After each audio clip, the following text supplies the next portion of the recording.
वहीं हरियाणा में विधानसभा चुनाव को लेकर MH1 न्यूज की सहयोगी चंद्रशेखर धरणी ने हरियाणा बीजेपी नेता प्रोफेसर रामविलास शर्मा से खास बातचीत की।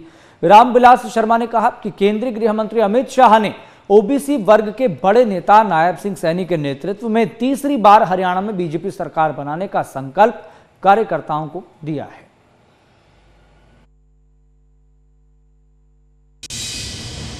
हरियाणा की राजनीति में लंबे व्यक्तित्व के रूप में जाने जाने वाले, क्योंकि हाइट भी लंबी है और राजनीति में 42 साल का जिसका विधायक बनते तजुर्बा हो चुका हो, उसका राजनीतिक पारी कितनी लंबी है ये आप सहजता से अंदाजा लगा सकते हैं। प्रोफेसर रामविलास शर्मा हमारे साथ मौजूद हैं। शर्मा जी, स्वागत है MH1 न्यूज़ में। धन्यवाद। MH1 चैनल का मैं धन्यवाद करता हूं कि अपनी महान जनता जनार्दन से, भाई बहनों से रूबरू होने का अवसर मुझे दिया। मैं बहुत आभारी हूँ। शर्मा जी, जिस प्रकार से बीजेपी का ज़्यादातर ट्रेंड रहता है कि कई स्टेट में देखा है कि चीफ मिनिस्टर पहले डिक्लेयर नहीं करते, इलेक्शन होने के बाद उसके बाद घोषित करने की प्रक्रिया रहती है, और कई स्टेट में तो ऐसा देखा गया कि वहाँ पर अंतिम पंक्ति में बैठे हुए व्यक्ति को मौका मिला है। लेकिन हरियाणा में केंद्रीय मंत्री अमित शाह जी जो आए अभी पंचकुला में, तो वो नायब सिंह सैनी जी जो वर्तमान मुख्यमंत्री हैं उनको भावी मतलब अगला मुख्यमंत्री के रूप में भी प्रस्तुत करके कि यही हमारा चेहरा होंगे। नहीं, वो तो हमारे यशस्वी गृह मंत्री श्रीमान अमित भाई शाह ने ठीक ही किया है, क्योंकि 12 मार्च को ही नायब सिंह सैनी तो अब पुराने मुख्यमंत्री हो गए ना जी। करनाल विधानसभा से चुनाव जीत करके आगे, और नायब सिंह सैनी हमारा ओबीसी का बहुत राष्ट्रीय स्तर का लोकप्रिय चेहरा है, और मेरा सौभाग्य है कि मैं बीजेपी का 3 बार प्रदेश अध्यक्ष रहा हूँ।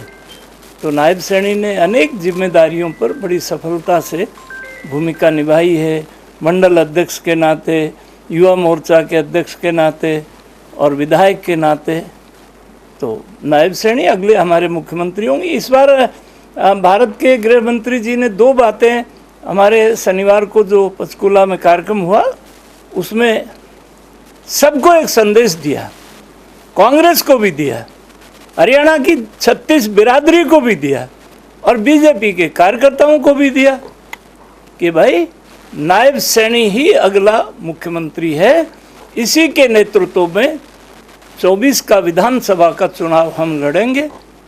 इससे कार्यकर्ताओं में एक ऊर्जा आई है। शर्मा जी, जिस प्रकार से पिछली बार 2019 की बात करें तो 10 की 10 लोकसभा सीटें बीजेपी के पास थी, अब 5 बीजेपी के हाथ से गई हैं, तो ऐसी स्थिति में बीजेपी को क्या अपने नीति में परिवर्तन करना चाहिए? किस प्रकार से और लोगों के साथ घुलना मिलना चाहिए? नहीं, उस पर समीक्षा हो रही है, और 2014 में हम पार्टी ने अध्यक्ष के नाते मुझे जिम्मेदारी दी थी। 91 में हमने 90 सीटों पर चुनाव लड़ा, आदरणीय श्रद्धेय डॉक्टर मंगल सेन के सपने को साकार किया, और 2014 में फिर हरियाणा की 36 बिरादरी के हम आभारी हैं कि उन्होंने हमको पूर्ण बहुमत की सरकार दी। बीच में कुछ कमियां रही होंगी, जनता से फिर जाएंगे, जनता फिर इस बार भारतीय जनता पार्टी को आशीर्वाद देगी। ये जो 2024 का समय है वो नरेंद्र भाई मोदी के नेतृत्व को हरियाणा स्वीकार करता है। धन्यवाद। तो यह है प्रोफेसर रामविलास शर्मा। इनका कहना है कि मिशन 2024 हरियाणा विधानसभा में बीजेपी तीसरी बार सरकार बनाएगी, और केंद्रीय मंत्री अमित शाह जिस प्रकार से नायब सैनी जो ओबीसी का बड़ा चेहरा है उन्हें बिल्कुल क्लियर कट कहकर गए हैं कि वही चीफ मिनिस्टर का चेहरा होंगे।